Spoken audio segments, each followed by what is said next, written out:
Problema electrostático general y el teorema de unicidad. Vamos a plantear este problema en función del potencial, ya que nosotros sabemos que si encontramos el potencial, podemos encontrar también el campo eléctrico. Ahora vamos a suponer que nuestro sistema es el sistema de un conductor. Por lo tanto, nuestro potencial tiene que satisfacer la ecuación de Laplace en cualquier punto fuera del conductor, como ya hemos visto. Recordemos que nuestra ecuación de Laplace está dada el laplaciano del potencial igual a 0 o nabla cuadrada del potencial igual a 0. Recuerden que esta es nuestra ecuación de Laplace y se debe satisfacer en cualquier punto exterior al conductor. Ahora recordemos que nuestra ecuación de Laplace en coordenadas cartesianas está dada por la suma de las segundas parciales de cada una de las componentes de nuestro potencial. El problema es hallar una función que satisfaga nuestra ecuación de Laplace y que también satisfaga las condiciones específicas en la superficie de los conductores, o bueno, del conductor en el que estamos trabajando. Hay muchas formas de fijar estas condiciones específicas. Hablando de forma general, para cualquier conductor podría ser que el potencial esté fijo para cada conductor conocido.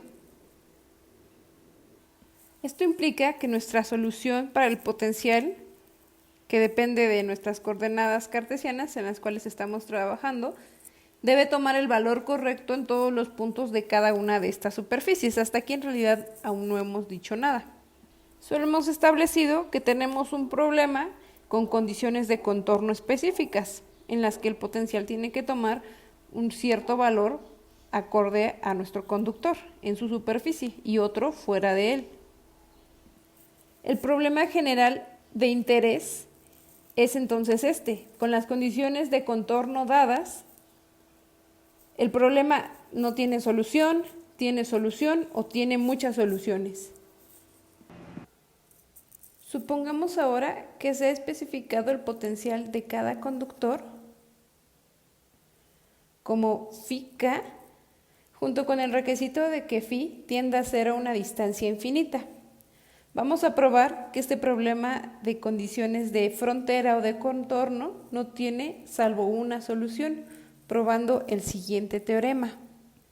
Este teorema se conoce como teorema de existencia y unicidad o solo teorema de unicidad y dice, suponiendo que existe una solución φ para un conjunto dado de conductores con sus respectivos potenciales φk, esta solución debe existir y ser única. Vamos a demostrarla. Supongamos que tenemos otra función, psi, de x, y, z, que también es una solución que cumple con las condiciones de frontera. Ahora, la ecuación de Laplace es una ecuación lineal. Es decir, si tenemos una solución φ que satisface la ecuación de Laplace y una psi que también la satisface, entonces la suma de estas dos posibles soluciones también va a satisfacer la ecuación de Laplace o más aún, cualquier combinación lineal. Por ejemplo, C1 por φ más C2 por psi, donde C1 y C2 son constantes. En particular, la diferencia de nuestras dos soluciones, φ menos psi, debe satisfacer la ecuación de Laplace. A esta diferencia le vamos a llamar W. Por supuesto, W no satisface las condiciones de frontera. De hecho, en la superficie de todo conductor, W va a ser igual a 0, porque φ y psi tomarán el mismo valor que habíamos dicho que es φ de k. De esta forma, W es una solución pero de otro problema, uno donde todos los conductores están puestos a tierra, es decir, todos sus potenciales son 0. De esta forma, también podemos afirmar que si W es 0 en todos los conductores, entonces W debe ser 0 en todos los puntos del espacio, porque si no lo es, debe tener o un máximo o un mínimo en alguna parte. Y recordemos que W es 0 en el infinito. Consideremos por un momento que W sí tiene un máximo o tiene un mínimo y que este extremo vamos a poder colocarlo en el punto P, en algún punto P. Consideremos entonces que le podemos colocar una esfera centrada a este punto, pero nosotros vimos que si W satisface la ecuación de Laplace, entonces el promedio de W sobre la esfera debe ser igual a su valor en el centro. Y como habíamos visto, esto podría no ser cierto si el centro es un máximo o un mínimo. Por lo tanto, W debe ser 0 en todas partes. También podríamos ver este análisis usando la ley de Gauss. Usando la ley de Gauss, el campo eléctrico debe apuntar hacia afuera o hacia adentro en todas partes alrededor del punto P.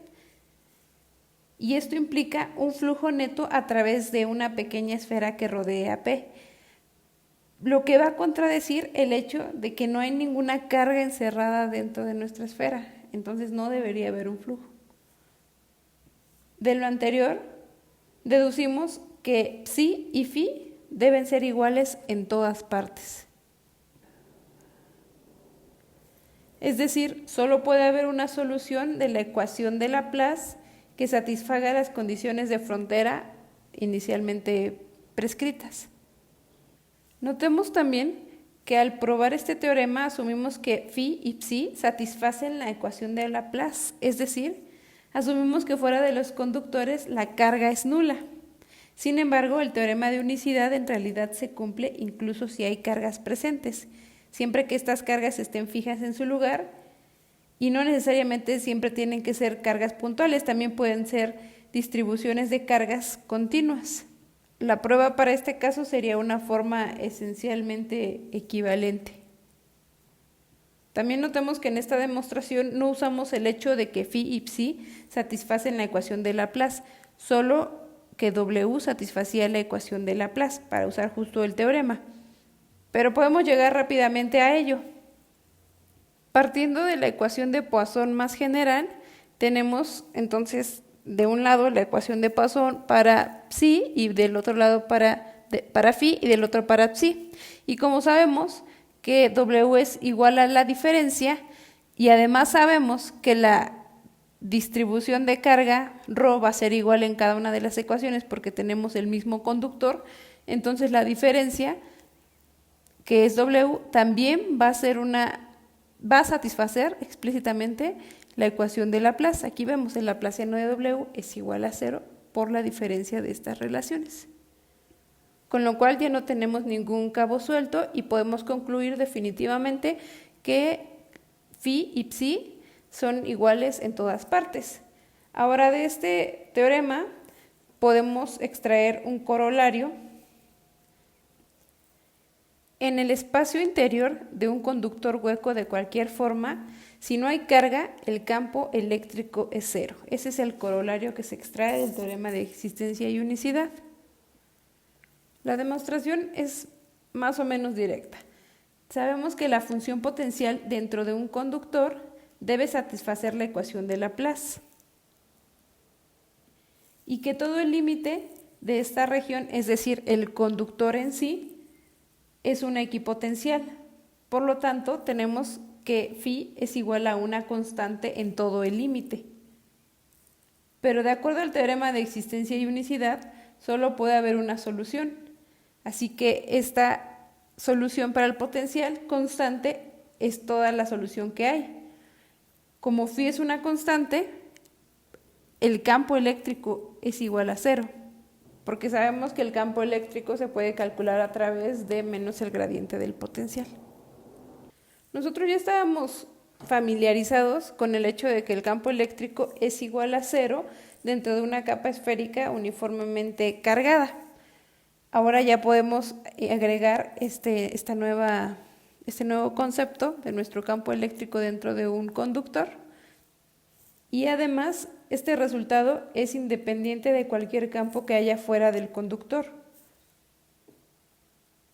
Observemos la siguiente figura. Tenemos aquí una distribución de carga altamente no uniforme sobre la superficie de esta caja. El campo total de todo el espacio va a ser el campo de la suma del campo de la caja, incluido obviamente su interior, y el campo de la distribución de cargas o fuentes externas. ¿Y qué es lo que ocurre aquí? Tenemos cargas puntuales localizadas a unas distancias arbitrarias fuera de nuestra caja conductora, y lo que ocurre es que la carga en nuestro conductor, en la superficie de nuestro conductor, se distribuyó tan hábilmente sobre la caja que su campo eléctrico cancela con precisión el campo de las fuentes externas en todos los puntos dentro de la caja, de forma que nuestro campo dentro siempre es cero. Parece difícil de que se logre, pero justo es lo que ocurre. Y esto es muy sorprendente para un conductor hueco, pero no es menos sorprendente lo que ocurre con un conductor que no está hueco.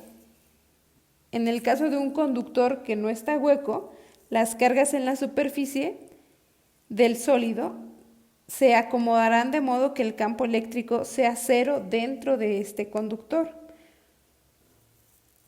Y nosotros sabemos que justo esto es lo que ocurre, porque si no fuera el caso, habría cargas en su interior que se moverían.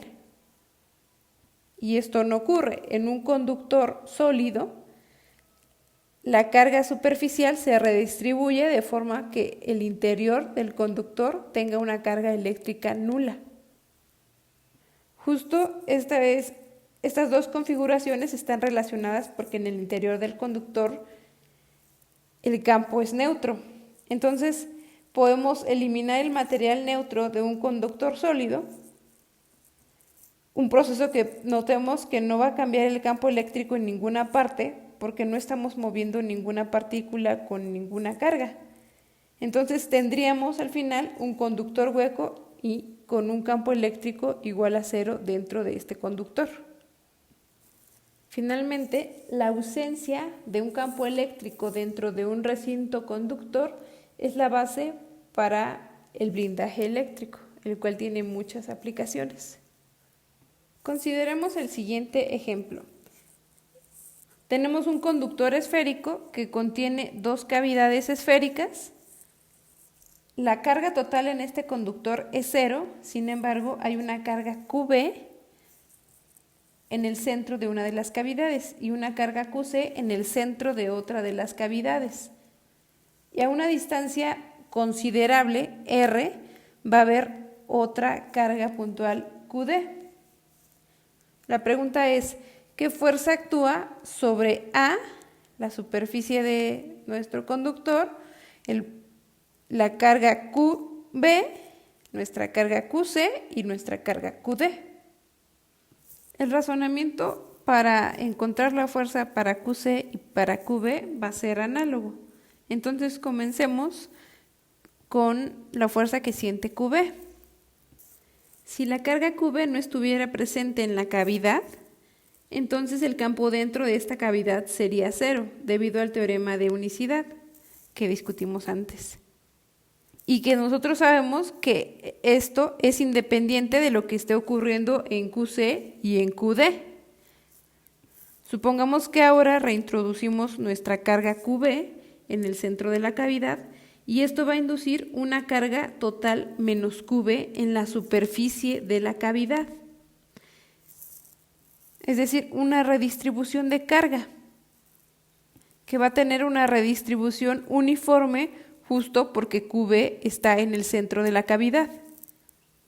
Por lo tanto, esta carga no cambiará el hecho de que el campo es cero en el centro de la cavidad, porque la fuerza sobre QB es en total cero. Este mismo razonamiento se aplicaría para QC. Como está centrada en la cavidad, tenemos una redistribución uniforme en la superficie de nuestra cavidad igual a menos QC y nuestra fuerza total es cero. Ahora veamos qué pasa con nuestra superficie, nuestro conductor A. Dado que la carga total de nuestro conductor es cero, dentro de nuestro conductor es cero, tiene que haber una redistribución de cargas QB y QC en la superficie exterior para equilibrar las cargas menos QB y menos QB y menos QC que se redistribuyeron en la superficie de las cavidades. Si no existiera nuestra carga QD, entonces el campo eléctrico radial sería la suma de QB más QC sobre 4pi epsilon 0 por 1 entre r cuadrada. Porque justo la redistribución, como dijimos, de nuestra carga menos QC y menos QB acá provoca una redistribución positiva para equilibrar el interior de este conductor con carga QC más QB, que están uniformemente distribuidas sobre la superficie de nuestro conductor. Si ahora agregamos nuestra carga QD, su influencia alterará ligeramente la distribución de carga en la superficie exterior de A, pero sin afectar la cantidad total. De forma que si QD es positivo, entonces la carga negativa será atraída a este lado de nuestro conductor, y si QD es negativo, la carga positiva será la que se redistribuya de este lado y por tanto la carga opuesta de este lado. Entonces si aquí tenemos carga positiva, acá se va la carga negativa y entonces esta tendría una carga negativa, pero nuestra carga total no se ve afectada. Así tenemos entonces que nuestra fuerza que se siente en QD va a ser igual a QD por QB más QC sobre 4pi epsilon 0, 1 entre r cuadrada. Y la fuerza que vamos a sentir en nuestro conductor va a ser esta fuerza con signo opuesta. Exactamente igual, pero con signo opuesto a la fuerza de QD. Todo esto fue una introducción para poder comenzar a trabajar con el siguiente tema, así que hasta aquí lo vamos a dejar.